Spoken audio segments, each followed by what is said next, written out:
You are walking through the marble corridors of the Topkapi Palace in Constantinople. The year is 1520, and the scent of rosewater and jasmine cannot mask something else lurking beneath. Something that makes your stomach turn.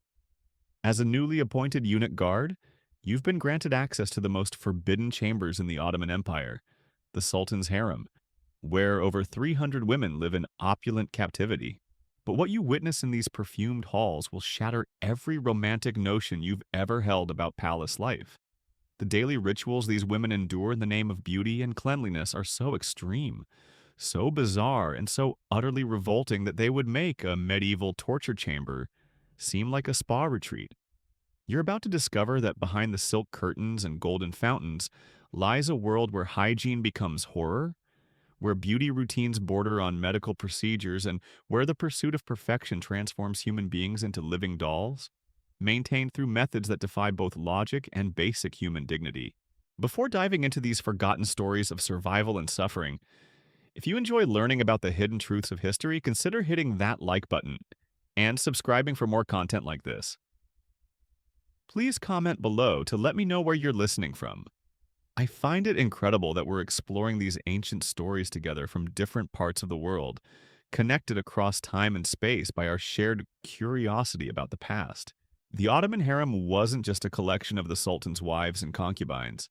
It was a complex institution housing mothers, daughters, servants, and slaves, in a hierarchy so rigid that a woman's entire existence could be determined by whether she successfully caught the Sultan's eye on any given Tuesday.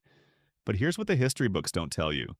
Maintaining that eye-catching perfection required daily rituals so extreme that they often left permanent physical and psychological scars. Picture yourself as Gulnar, a 15-year-old girl from the mountains of Georgia, recently captured and brought to serve in the harem. Your first morning begins before dawn with a ritual so shocking that you immediately understand why the other women move with the careful precision of people who have learned that beauty and pain are synonymous in this gilded prison. The daily cleansing ceremony starts in the hammam, the marble bathhouse that echoes with the sound of running water and muffled screams. But this isn't the relaxing spa experience you might imagine. The water, heated to temperatures that would be considered scalding by modern standards, is infused with chemicals and substances designed to strip away every trace of natural human scent, texture, and imperfection. The bath attendants, themselves former harem members who have aged out of desirability, approach with tools that look more suited to a leather workshop than a beauty routine. They carry pumice stones so coarse they could sand wood, metal scrapers that gleam in the lamplight, and brushes made from boar bristles that feel like steel wool against human skin. Your job as a newcomer is to submit to this process, while learning that resistance only makes it worse. The scrubbing begins with your scalp and works downward, removing not just dirt, but layers of skin itself. The attendants explain in hushed tones that the Sultan abhors any trace of natural human odor, any hint of imperfection, any suggestion that his women are mere mortals rather than perfumed angels. They scrub until your skin is raw and bleeding in places, until you feel as though they're trying to scrape away your very humanity along with the dead skin cells. But the physical torture is just the beginning. Next comes the depilation ritual, a process so thorough and invasive that it redefines your understanding of privacy and bodily autonomy. Using a mixture of heated sugar, lemon juice, and herbs that burn like acid, the attendants remove every single hair from your body, except those on your head. And I mean every single hair. Areas you didn't even know had hair become the focus of meticulous attention from women wielding what are essentially medieval torture devices disguised as beauty tools. The sugar mixture, heated to temperatures that blister skin on contact, is spread across your body in sections. Cloth strips are pressed into the burning substance and then ripped away with such force that you often faint from the pain. The women who perform this ritual show no mercy, no gentleness, because they understand that incomplete hair removal means punishment, not just for you, but for them as well. What makes this process particularly horrifying is its frequency. This isn't a once-a-month ordeal. This happens every 3 days without exception, maintaining a level of hairlessness that would be impossible to achieve safely, even with modern technology. The constant trauma to your skin creates permanent scarring, chronic infections, and a hypersensitivity that makes even the softest silk feel like sandpaper. After the depilation comes the bleaching ritual, because natural skin tone, no matter how beautiful, is considered insufficient for the Sultan's pleasure. The women mix a paste from ground pearls, crushed shells, mercury, and lead-based powders that they apply to your entire body. The burning sensation is immediate and intense, like having your skin painted with liquid fire. The goal is to achieve an otherworldly pallor that makes you look more like a porcelain doll than a living woman. The mercury and lead in these mixtures slowly poison your system, causing tremors, hair loss, and neurological damage that the harem physicians dismiss as the natural delicacy expected of beautiful women. Many women develop what we would now recognize as heavy metal poisoning, but in the context of the harem, these symptoms are seen as signs of refined femininity rather than medical emergencies. Your face receives special attention during this bleaching process. A mixture containing arsenic and white lead is carefully applied around your eyes and lips, areas where the Sultan's gaze is most likely to linger. The immediate effect is a ghostly, ethereal appearance that photographs beautifully in portraits. The long-term effect is blindness, organ failure, and early death, but these consequences are considered acceptable trade-offs for a temporary beauty. The nail preparation ritual reveals another layer of the harem's obsession with artificial perfection. Your fingernails and toenails are filed down to the quick, often causing bleeding and infection, then shaped into points so sharp they could be used as weapons. This isn't just aesthetic, it's a form of control. Women with properly prepared nails cannot touch themselves or others without causing injury, effectively eliminating any possibility of physical intimacy that doesn't involve the Sultan. The nails are then painted with a mixture containing human blood, crushed insects, and toxic dyes that penetrate deep into the nail bed. The blood, usually taken from younger women during their monthly cycles, is believed to enhance fertility and attract male attention. The insects ground while still alive to preserve their essence are supposed to give the nails a lustrous quality that catches light in dimly lit chambers. But perhaps the most disturbing aspect of nail preparation is the insertion ritual. Tiny pieces of metal, usually gold or silver, are embedded under the nails in decorative patterns. This process, performed without any form of anesthesia, causes excruciating pain and frequently leads to serious infections. The metal pieces serve no practical purpose beyond marking the women as property of the Sultan, living jewelry that cannot be removed without causing permanent damage. The hair preparation rituals represent another form of systematic abuse disguised as beauty treatment. Your hair is washed with a mixture containing lye, ammonia, and various plant extracts that strip away not just oil and dirt, but often hair itself. The goal is to achieve a texture so fine and weightless that it moves like silk in the slightest breeze, creating an ethereal effect that the Sultan finds appealing. The washing process takes hours and involves multiple applications of increasingly harsh chemicals. Women frequently lose significant amounts of hair during these sessions, and complete baldness is not uncommon. When this happens, the women are fitted with elaborate wigs made from the hair of other harem members, creating a grotesque recycling system where dead women's hair adorns the living. After washing, your hair is treated with heated oils that burn your scalp and often cause permanent damage to hair follicles. The oils, extracted from rare plants and animal glands, are applied at temperatures hot enough to cook meat. The sensation is like having molten metal poured over your head, and many women suffer severe burns that leave permanent scars hidden beneath their elaborate hairstyles. The styling process involves tools that would be more at home in a blacksmith's workshop than a beauty salon. Metal rods heated in open flames are used to create curls, often burning both hair and scalp in the process. The women wielding these tools work with the efficiency of factory workers, processing dozens of women each morning with mechanical precision that ignores individual pain or discomfort. Your teeth receive attention that makes modern dental procedures seem gentle by comparison. Using metal picks and abrasive powders, attendants scrape away any trace of natural tooth color, often removing enamel and causing permanent damage to the underlying tooth structure. The goal is to achieve a whiteness so extreme that your smile appears to glow in candlelight.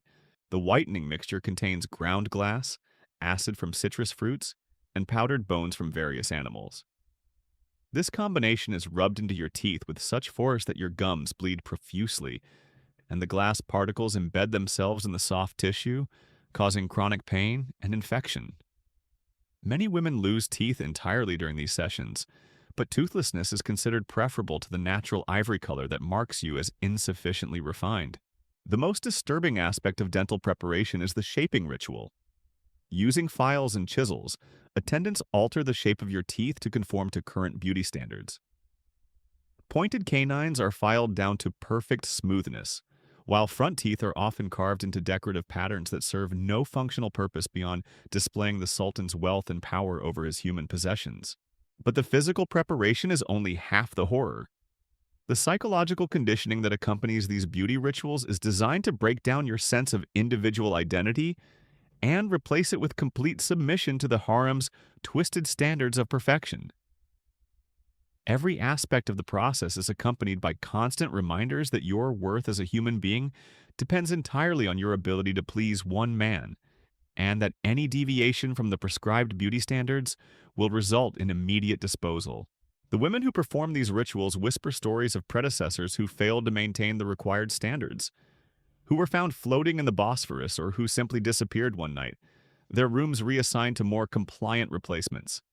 These aren't just threats, they're historical records of what happens to women who resist or who age beyond their usefulness in this system of institutionalized abuse. As the morning's beauty ritual concludes, you look at your reflection in the polished bronze mirror and see a stranger wearing your face. The person staring back has been stripped of every natural characteristic, transformed into an artificial creation designed to fulfill one man's fantasies, while slowly dying from the toxins and trauma required to maintain that artificial perfection. This is just the beginning of your day in the harem, and already you understand that survival here requires not just physical endurance, but a complete surrender of your humanity to become a living ornament in someone else's collection. The afternoon brings no respite from the morning's ordeal. As Gulnar, you discover that the beauty rituals are merely the foundation for an even more elaborate system of physical modification that will occupy every waking hour of your existence.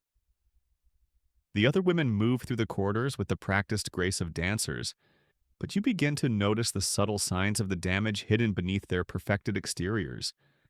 The slight tremor in hands poisoned by mercury, the careful way they sit to avoid aggravating wounds that never fully heal, the hollow look in eyes that have seen too much suffering disguised as luxury.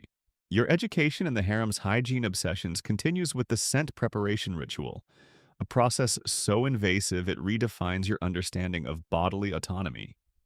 The perfume masters, eunuchs who have dedicated their lives to the science of artificial fragrance, approach you with implements that look more suited to a physician's examination than a beauty treatment.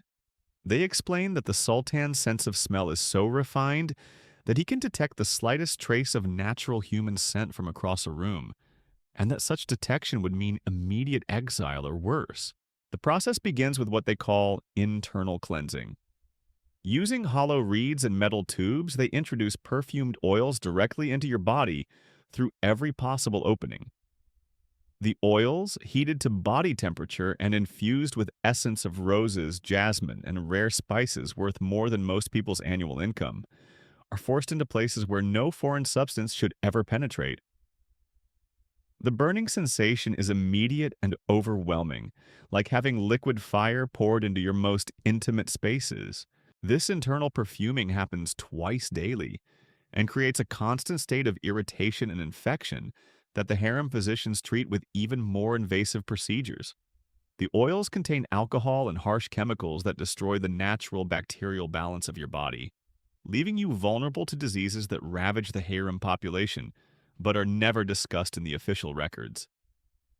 Women die regularly from these infections, but their deaths are attributed to delicate constitutions rather than the barbaric practices that actually killed them. Your mouth receives particular attention during the scent preparation. The perfume masters use metal syringes to inject flavored oils directly into your gums, creating pockets of artificial taste that will burst when you speak or smile. The injection process is agonizing, and the oils often cause abscesses that make eating painful for weeks. But the effect, they assure you, is worth the suffering. Your breath will carry the scent of paradise itself, making every word you speak an act of seduction. The dietary modifications imposed on harem women represent another form of systematic abuse masked as luxury. You're forbidden from eating any food that might affect your natural scent, which eliminates virtually everything that provides actual nutrition. Your meals consist primarily of sugar-coated rose petals, honey mixed with ground pearls, and water infused with so many floral essences that it tastes more like perfume than a beverage. The sugar consumption, enforced through constant surveillance and punishment for any deviation, serves multiple purposes in the harem's twisted logic. It makes your skin smell sweet, your sweat less offensive, and your breath perpetually fragrant. But it also creates a state of constant energy fluctuation that makes clear thinking nearly impossible. You find yourself swinging between manic highs and crushing lows, your ability to plan or resist systematically undermined by the very food you're forced to consume. When your body begins to rebel against this artificial diet, when you develop the skin problems, dental decay, and digestive issues that are inevitable consequences of eating nothing but sugar and flower petals, the harem physicians respond with treatments that make the original problem seem trivial.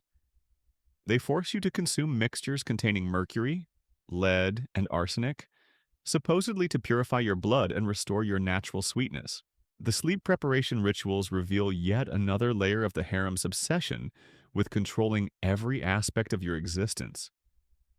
You're not allowed to sleep naturally. Instead, you must spend your nights in positions designed to preserve your artificial beauty while preventing any movement that might disturb the elaborate preparations applied to your body during the day. Special beds, more like medical examination tables than comfortable resting places, hold your body in predetermined positions using silk restraints that look luxurious but function like medieval torture devices. Your head is held in place by a device that prevents you from turning, ensuring that your carefully arranged hair remains perfect through the night. Your arms and legs are positioned to prevent any touching or movement that might smudge the cosmetics applied to your skin. The restraints are lined with padding soaked in the same toxic oils used in your daily beauty treatments, ensuring that even while you sleep, your skin continues to absorb the poisons that will eventually kill you. Many women develop pressure sores from these sleeping arrangements, wounds that become infected and often lead to blood poisoning. But moving during sleep is considered such a serious violation that women are willing to risk death rather than face the punishments for disturbing their artificial perfection. Your dreams, when you can achieve them despite the physical discomfort and chemical poisoning, are monitored by attendants who watch for any signs of movement or distress. If you show signs of having nightmares, which are inevitable given the trauma you experience daily, you're awakened and forced to consume sedatives made from opium and other substances that leave you groggy and compliant the following day. The morning inspection ritual that follows each night's restraint reveals the true purpose of these sleeping arrangements. Every inch of your body is examined for any sign that you moved during the night, any smudge or imperfection that might indicate you prioritized comfort over beauty. The punishments for failing these inspections range from additional beauty treatments so severe they amount to torture, to complete isolation that can last for weeks. The communal aspects of harem life create additional layers of horror, as women are forced to participate in each other's suffering. You're assigned to assist with other women's beauty preparations, making you complicit in the same abuse you endure daily. The psychological impact of being forced to inflict pain on others while suffering yourself creates a form of trauma bonding that makes resistance seem impossible. During these communal sessions, you witness the full spectrum of what the harem's beauty standards do to human beings over time. The newest arrivals still retain some trace of their original humanity, their eyes still holding hope that this nightmare might end. The veterans, women who have survived years of this treatment, move like beautiful ghosts, their bodies perfectly maintained but their spirits completely broken. You see women whose hair has been completely destroyed by years of chemical treatments, their scalps scarred and infected beneath elaborate wigs. You witness the tremors and neurological damage caused by chronic mercury poisoning, disguised as the delicate trembling expected of refined ladies. You observe the dental destruction caused by the whitening treatments, The women who can no longer eat solid food but must maintain the fiction that they're simply too delicate for coarse nourishment. The most disturbing aspect of these communal preparations is how the women have learned to find pleasure in inflicting the same suffering they endure. The veterans who perform the beauty treatments on newcomers show no mercy, no recognition of shared humanity. They've learned that survival in the harem requires complete identification with their oppressors, that showing compassion for other victims marks you as insufficiently committed to the system that might, if you're lucky, eventually elevate you above your current suffering. The hierarchy within the harem creates additional incentives for participating in the collective abuse. Women who demonstrate particular skill at the beauty treatments, who show creativity in developing new forms of artificial enhancement, can earn positions of relative authority that come with slightly better food, marginally more comfortable sleeping arrangements, and the psychological satisfaction of having power over someone else's suffering. This system ensures that resistance remains individual rather than collective, that women compete against each other rather than uniting against their common oppressor. The most successful harem members are those who learn to find genuine satisfaction in the pursuit of impossible beauty standards, who internalize the system's values so completely that they become willing participants in their own destruction. The economic aspects of the harem's beauty obsessions reveal another dimension of the horror you're experiencing. Every substance used in your daily treatments, every tool employed in your transformation, every moment of labor devoted to your artificial enhancement represents a massive expenditure of resources that could have fed thousands of ordinary people. The ground pearls mixed into your face paint cost more than most families earn in a lifetime. The rare oils injected into your body represent the concentrated wealth of entire provinces. You begin to understand that you're not just a victim of one man's twisted desires, but a component in an economic system that converts human suffering into displays of imperial power. Your pain, your gradual poisoning, your systematic dehumanization, all of this serves to demonstrate the Sultan's ability to command resources so vast that he can afford to destroy beautiful young women, simply to prove that their destruction means nothing to him. The waste is staggering and deliberate. Perfectly good cosmetics are discarded after single use, not because they are contaminated, but because reuse would suggest that the Sultan's resources are limited. The elaborate tools used in your daily torture are crafted by master artisans and then destroyed rather than cleaned, ensuring that each day's suffering is administered with implements that have never touched another woman's skin. This economic dimension of your suffering adds another layer of psychological trauma, as you realize that your value as a human being has been calculated in precise monetary terms, and that the sum total of resources devoted to your destruction exceeds what most people will see in their entire lives.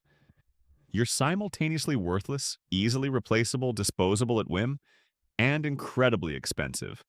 A luxury item whose cost is measured not just in gold, but in the concentrated labor and creativity of entire communities devoted to perfecting the tools of your torment.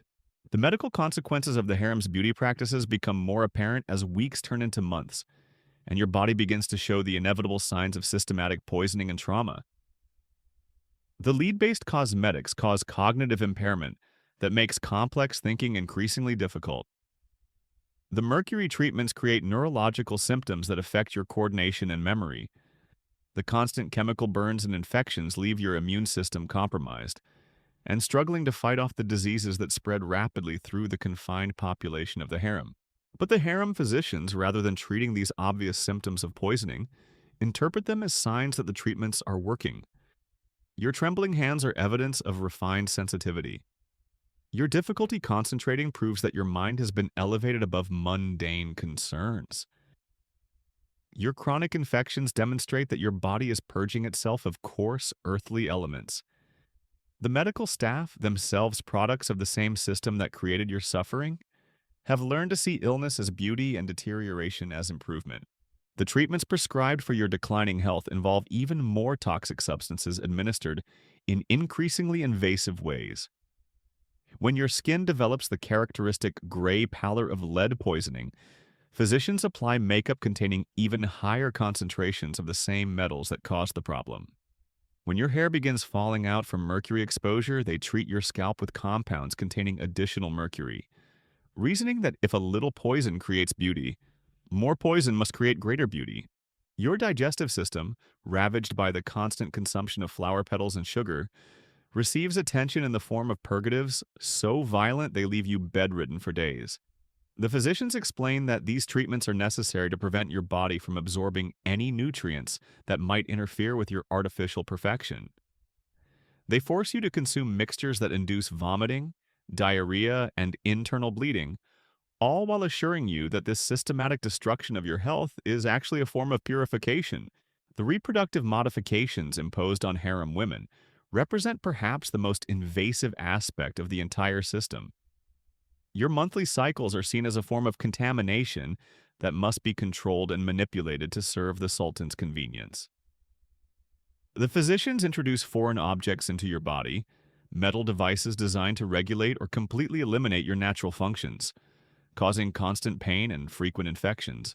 These devices, crafted from precious metals and decorated with jewels as if their beauty could somehow compensate for their function, are inserted without anesthesia in procedures that leave many women permanently injured. The goal is to ensure that your body operates according to the sultan's schedule, rather than natural biological rhythms, turning you into a sexual automaton that can be activated and deactivated at will. The psychological impact of these reproductive modifications extends far beyond physical pain.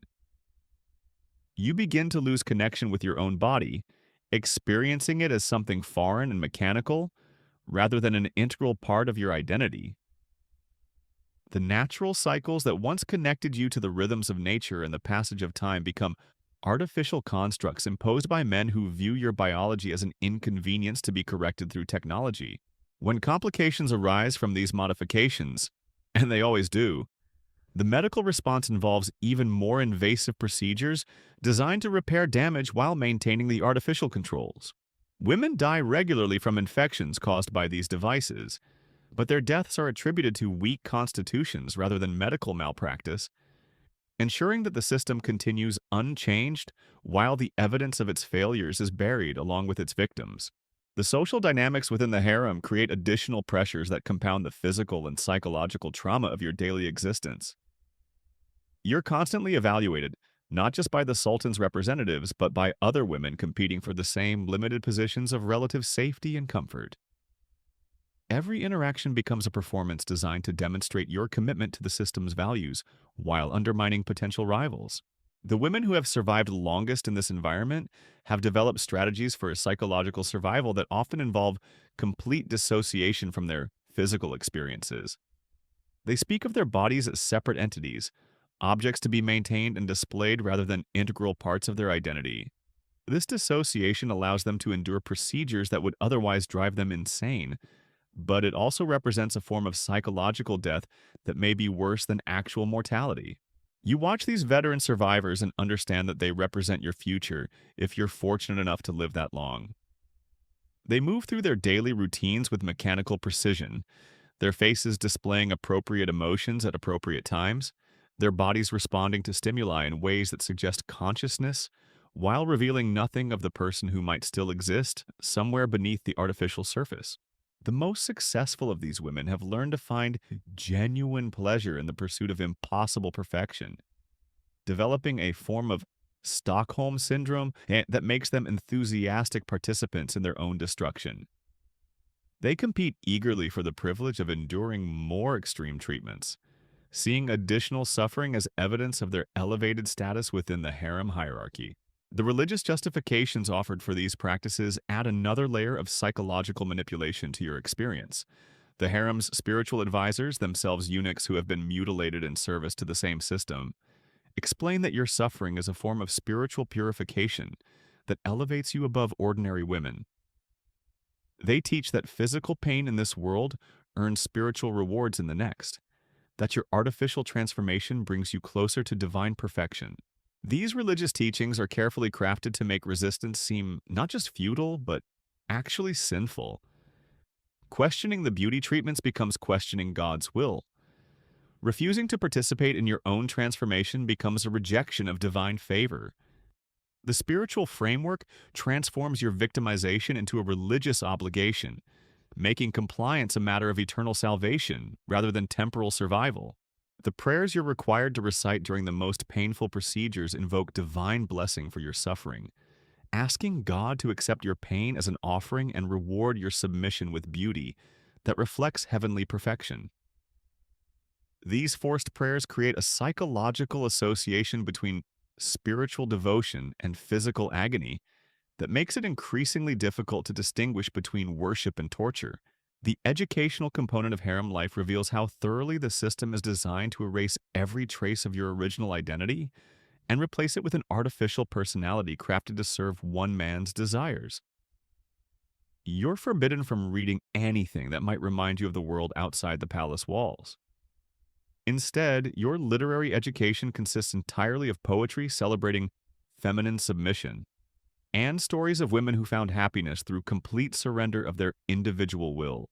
The languages you're taught are limited to those the Sultan finds aesthetically pleasing, regardless of their practical utility or your natural aptitude. If your native tongue is deemed too harsh or insufficiently musical, you're forbidden from speaking it even in private, with severe punishments for any woman caught using unauthorized languages. This linguistic control extends to your internal monologue as you gradually lose the ability to think in your original language and begin formulating thoughts in the imposed vocabulary of submission. Your mathematical education is restricted to calculations related to beauty treatments and household management, ensuring that you never develop the analytical skills that might allow you to understand the systematic nature of your oppression. You learn to measure cosmetic ingredients with precision, to calculate the timing of various treatments, and to manage the complex logistics of maintaining artificial perfection, but you're never taught to question why these calculations are necessary or what purpose they serve beyond your own suffering. The musical training imposed on harem women represents another form of physical and psychological control, disguised as cultural refinement. You're forced to learn instruments that require painful modifications to your hands and mouth, changes that make playing possible while ensuring that you can never again use these body parts for normal human activities. The finger positions required for the harem's preferred instruments cause permanent joint damage that leaves your hands twisted into shapes that look elegant while playing but grotesque in any other context. Your voice receives training that involves procedures designed to alter its natural pitch and timbre, creating an artificial sound that pleases the Sultan's ear while making normal conversation increasingly difficult. The techniques used to achieve these vocal modifications often cause permanent damage to your throat and respiratory system, leaving you able to sing beautifully while struggling to speak clearly or breathe normally. The songs you're taught celebrate themes of submission, sacrifice, and the joy of suffering for love, reinforcing the psychological conditioning that accompanies your physical transformation. The lyrics, composed by court poets who have never experienced the realities they celebrate, describe the honor of being chosen for destruction and the spiritual elevation that comes from complete surrender of personal will.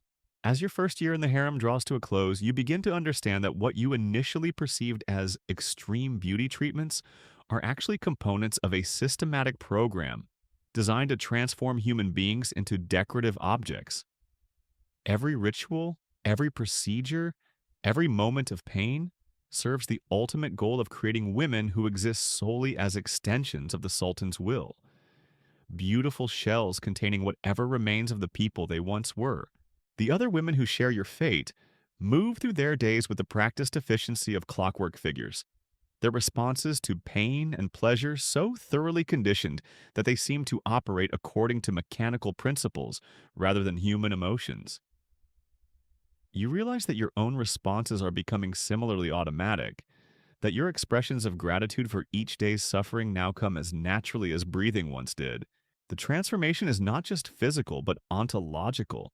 You are becoming a different category of being entirely, neither fully human nor completely artificial, but something in between that exists solely to serve purposes you're not allowed to understand.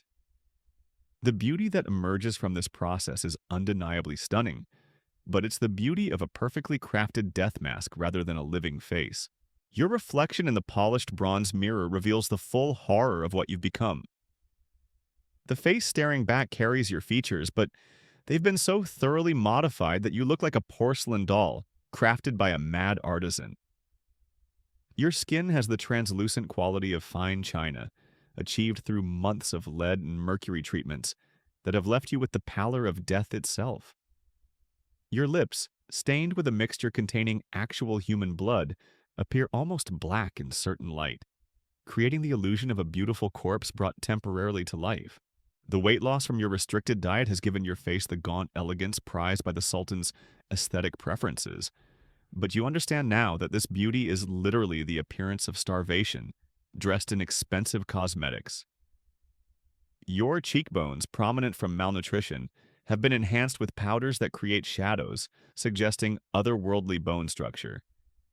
Your eyes, rimmed with coal containing antimony and other toxic metals, appear larger than humanly possible, but this effect comes at the cost of chronic eye infections that blur your vision and cause constant tearing. The seasonal rituals bring new horrors as the harem's beauty standards shift with the sultan's changing preferences and the availability of different toxic substances. Winter preparations involve treatments with heated metals and caustic substances designed to create artificial warmth in your skin, making you appear to glow from within even in the coldest weather. The application process leaves burns that are carefully arranged in decorative patterns, transforming your suffering into ornamental scarification that the Sultan finds aesthetically pleasing. Spring brings the renewal ceremonies where your entire artificial appearance is stripped away through chemical peels so aggressive they remove multiple layers of skin, often causing permanent nerve damage. The rebuilding process that follows uses newer, more potent substances acquired through the empire's expanding trade networks. Each year's treatments are more extreme than the last as the harem's physicians develop increasingly sophisticated methods of human modification that push the boundaries of what the human body can endure. Summer rituals focus on scent modification through procedures that make your previous suffering seem gentle by comparison.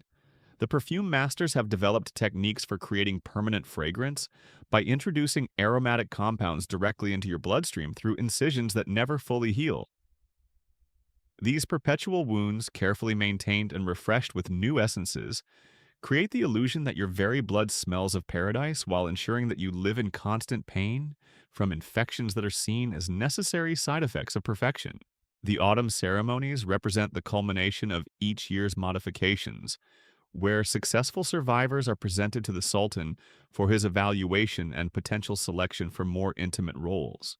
These presentations require preparations so extreme that many women die during the process, their bodies unable to withstand the final transformations needed to achieve the level of artificial perfection demanded for direct imperial attention.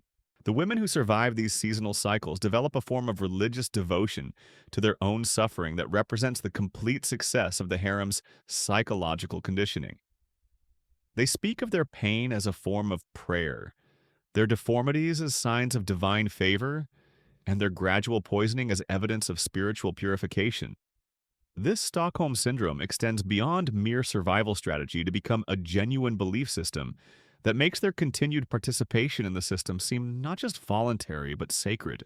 The economic calculations underlying your transformation become clearer as you observe the vast infrastructure required to maintain the harem's artificial standards. Entire villages exist solely to produce the substances used in your daily treatments. Craftsmen spend their entire lives perfecting tools designed for procedures you'll experience only once.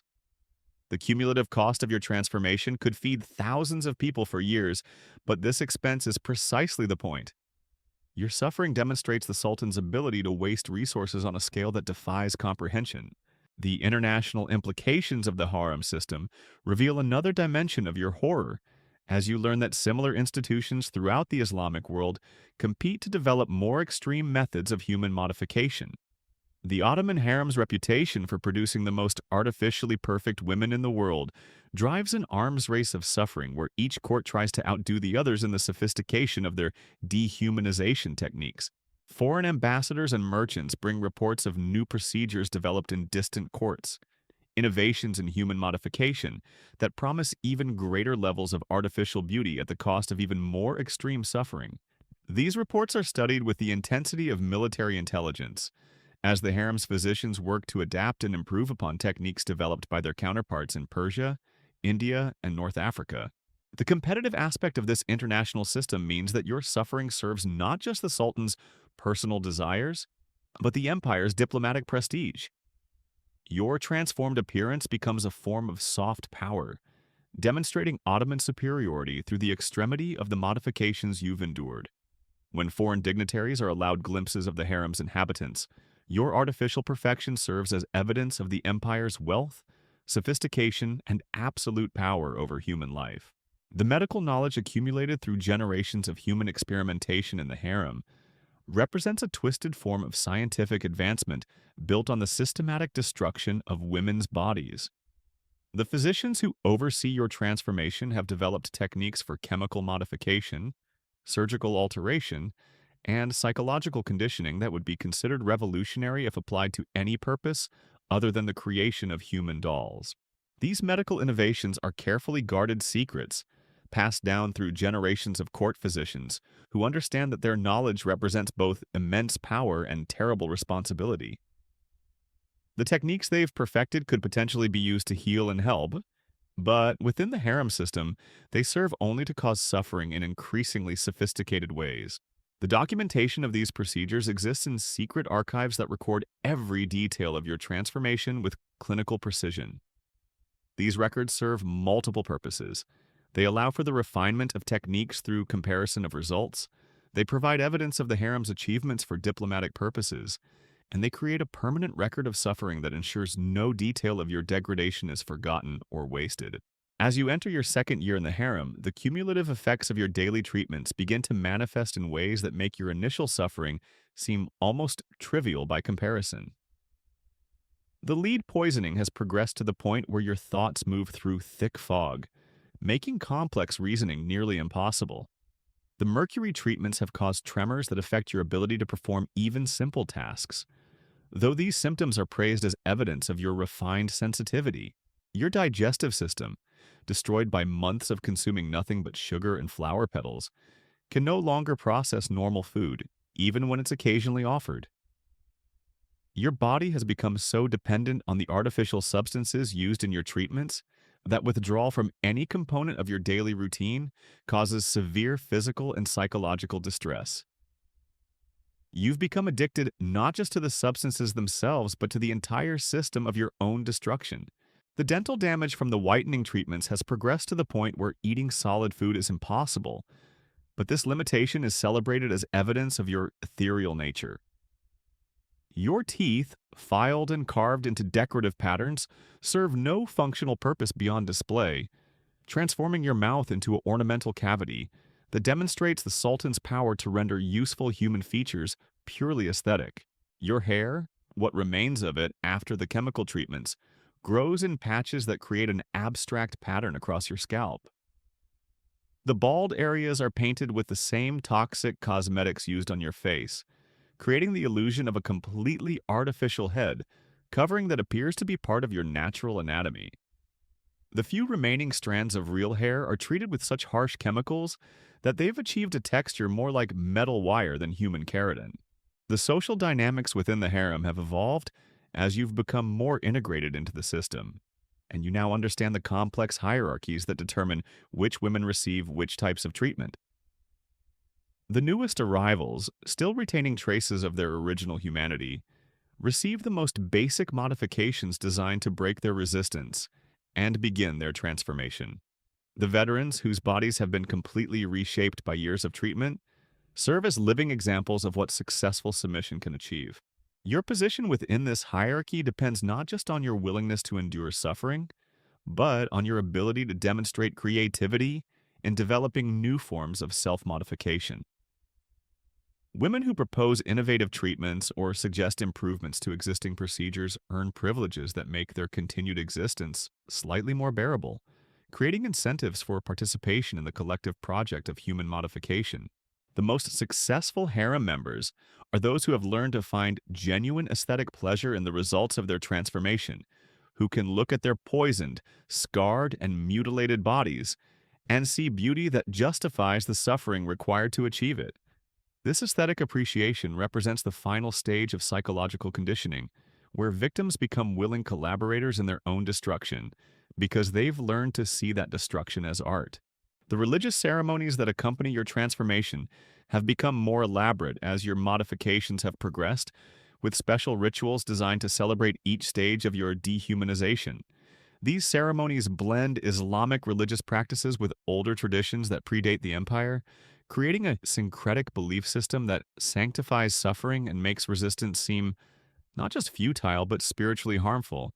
The prayers recited during your most painful treatments invoke divine blessing for your transformation, asking Allah to accept your suffering as an offering and reward your submission with beauty that reflects heavenly perfection. These forced devotions create a psychological association between spiritual fulfillment and physical agony that makes it increasingly difficult to distinguish between worship and torture. The theological justifications for your treatment draw on interpretations of Islamic law that emphasize women's obligation to beautify themselves for their husbands, extended to extremes that transform religious duty into systematic abuse. The court's religious scholars have developed elaborate arguments proving that your suffering serves divine purposes, that your artificial transformation brings you closer to the perfection that exists only in paradise. Your education in these religious principles becomes another form of psychological conditioning, as you're taught to recite verses that celebrate feminine submission while your body endures procedures that make such submission physically inevitable. The theological framework transforms your victimization into a religious obligation, making compliance a matter of eternal salvation rather than temporal survival. The final stage of your transformation approaches as you near the end of your second year in the harem. The preparations for this culminating process begin months in advance, as your body is gradually modified to withstand procedures so extreme that they represent the absolute limits of human endurance. The women who survive this final transformation achieve a level of artificial perfection that places them among the Sultan's most prized possessions, but the survival rate is less than half of those who attempt it. The pre-preparation rituals involve gradually increasing doses of the substances that will be used in the final procedures, building your tolerance while simultaneously weakening your body's natural defenses. Your diet is further restricted to ensure that your flesh achieves the translucent quality required for the final modifications. Your sleep is reduced to brief periods of unconsciousness that allow your body to absorb the chemicals being introduced while preventing any recovery from their effects. The psychological preparation involves complete isolation from other harem members, preventing any possibility of mutual support or shared resistance. You spend weeks alone with only the voices of the preparation specialist, who gradually convince you that the approaching transformation represents not death, but rebirth into a higher form of existence. As the day of final transformation approaches, you understand that you face a choice that isn't really a choice at all. You can submit to procedures that will either kill you or transform you into something so far removed from human that death might have been preferable.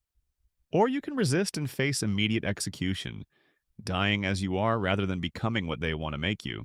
The women who came before you face this same choice, and their fates line the walls of the preparation chamber like a gallery of human modification taken to its logical extreme. Some chose death and achieved a form of dignity in their final moments. Others chose transformation and became the living dolls that serve as inspiration for your own modification. Looking at these predecessors, you realize that the harem system has achieved something unprecedented in human history. The systematic conversion of human beings into decorative objects through procedures so extreme that they challenge the very definition of what it means to be alive. The women surrounding you represent the successful completion of this process, beautiful beyond description, but human in ways that become more questionable with each passing day. Your story, like theirs, will become part of the harem's legacy, another data point in the ongoing experiment of human modification that serves the Sultan's desires while advancing the boundaries of what power can achieve when applied to flesh and spirit with unlimited resources and complete disregard for individual humanity. The choice, when it comes, feels inevitable. You've been prepared for this moment through every day of suffering, every procedure that stripped away another piece of your original self. The person who entered the harem 2 years ago no longer exists. What remains is a carefully crafted shell that can either be completed through final transformation or discarded as a failed experiment.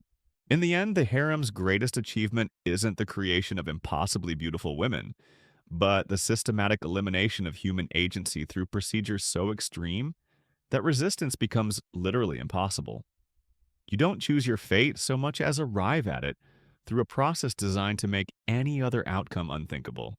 The marble corridors that once seemed like passages to paradise now reveal themselves as the architecture of a machine designed to process human beings into decorative objects. The scent of rosewater and jasmine that initially masked the horror now serves as a reminder that even the most beautiful surfaces can conceal the most profound forms of human suffering. Your journey through this hidden world behind the silk curtains serves as a testament to the extremes that power will pursue when unchecked by compassion or basic human decency. The Ottoman harem represents not just historical curiosity, but a warning about what becomes possible when human beings are reduced to their aesthetic and reproductive functions. When beauty becomes more important than humanity, and when the pursuit of perfection justifies any amount of suffering. The women who endured these procedures, who survived or died in the service of one man's vision of feminine perfection, deserve to be remembered not as curiosities from a distant past, but as human beings whose experiences reveal truths about power, beauty, and the price of both that remain relevant across the centuries. Their voices, silenced by death and time, still echo through these marble halls, reminding us that behind every empire's grandeur lies a foundation built on human suffering that we ignore at our own peril.